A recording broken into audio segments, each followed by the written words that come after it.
اعوذ باللہ من الشیطان الرجیم، بسم اللہ الرحمن الرحیم۔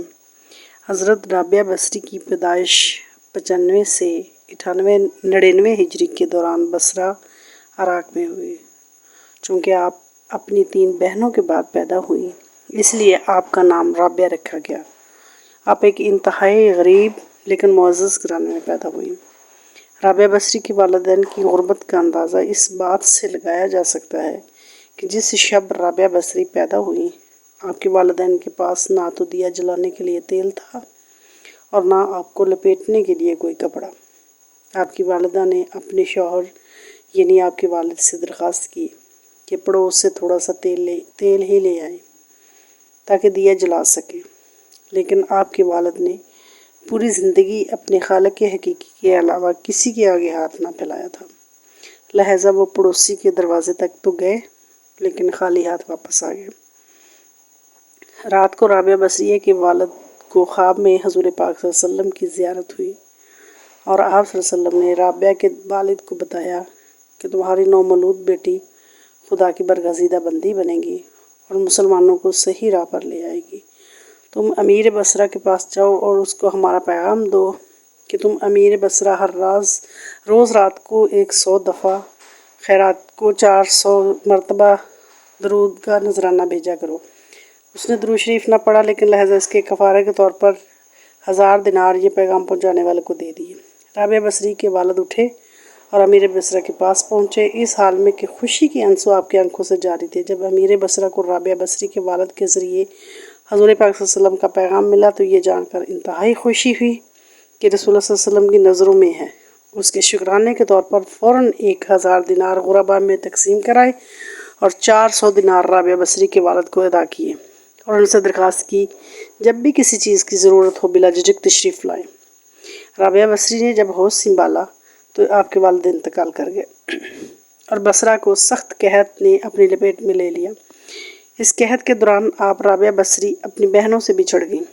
ایک دفعہ رابعہ بصری ایک قافلے میں جا رہی تھی کہ قافلے کو ڈاکو نے لوٹ لیا اور ڈاکوؤں کے سرغنہ نے رابعہ بصری کو اپنے تحویل میں لے لیا اور آپ کو لوٹ کے مال کی طرح بازار میں لونڈی بنا کر بیچ دیا۔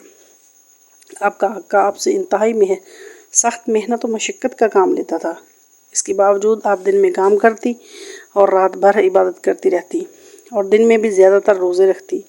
اتفاقاً ایک دفعہ رابعہ بصری کا آقا آدھی رات کو جاگ گیا اور کسی کی گریہ زاری کی آواز سن کر دیکھنے چلا کہ رات کی اس پہر کون اس طرح گریہ زاری کر رہا ہے۔ وہ یہ دیکھ کر حیران رہ گیا کہ رابعہ بصری اللہ کے حضور بسجود ہیں اور ایک نور آپ کے سر پر فیروزہ ہے، نہایت عاجزی کے ساتھ کہہ رہی ہیں، اے اللہ، اگر میرے بس میں ہوتا تو ہمہ وقت تیری عبادت میں گزار دیتی، لیکن تو نے مجھے غیر کا محکوم بنا دیا ہے، اس لیے تیری بارگاہ میں دیر سے حاضر ہوتی ہوں۔ اپنی کنیز کا یہ کلام اور عبادت کا یہ منظر دیکھ کر رابعہ بصری کا مالک خوف خدا سے لرز کیا، فیصلہ کیا کہ بجائے اس کے کہ ایسی اللہ والی کنیز سے خدمت کرائی جائے، بہتر یہ ہوگا کہ اس کی خدمت کی جائے، اور وہ صبح ہوتے ہی آپ کو آزاد کر دیا۔ رابعہ بصری نے گوشہ نشینی اور ترک دنیا کے شوق کے پیش نظر آزادی ملنے کے بعد صحراؤں کا رخ کیا۔ وہ دن رات معبود حقیقی کی یاد میں محو ہو گئی۔ غربت، نفی اور عشق الہی ان کے ساتھی تھے۔ ان کی کل متاع حیات ایک ٹوٹا ہوا برتن، ایک پرانی دری اور ایک اینٹ تھی جس سے وہ تکیہ کا کام بھی لیتی تھی۔ وہ تمام رات عبادت اور ریاضت میں گزار دیتی تھی اور اس خوف سے نہیں سوتی تھی کہ کہیں عشق الہی سے دور نہ ہو جائے۔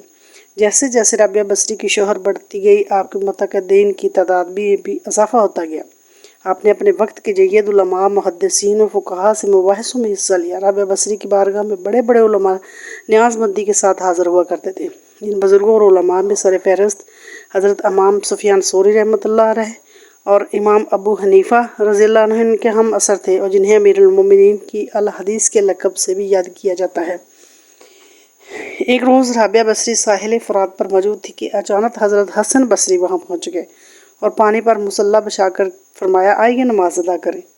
رابعہ بصری نے جواب دیا، اگر یہ مخلوق کے دکھاوے کے لیے ہے تو بہت اچھا، کیونکہ دوسرے لوگ ایسا کرنے سے قاصر ہیں۔ یہ کہہ کر رابعہ بصری نے اپنا مصلی ہوا کے دوش پر بچھا دیا اور فرمایا کہ آؤ یہاں نماز ادا کریں۔ پھر بطور دلجوئی فرمایا، جو کام آپ نے کیا ہے وہ تو پانی کی ایک معمولی مچھلی بھی کر سکتی ہے، اور جو میں نے کیا ہے وہ حقیر سی مکھی بھی کر سکتی ہے، لیکن حقیقت کا ان دونوں سے کوئی تعلق نہیں۔ لوگوں نے آپ سے سوال کیا کہ اللہ بندے سے کس وقت خوش ہوتا ہے؟ آپ نے فرمایا جب بندہ محنت پر اس طرح شکر ادا کرتا ہے جیسا کہ نعمت پر کرتا ہے۔ لوگوں نے سوال کیا کہ عاصی کی توبہ قبول ہوتی ہے؟ آپ نے فرمایا اس وقت تک وہ توبہ قبول کر ہی نہیں سکتا جب تک خدا اسے توفیق نہ دے۔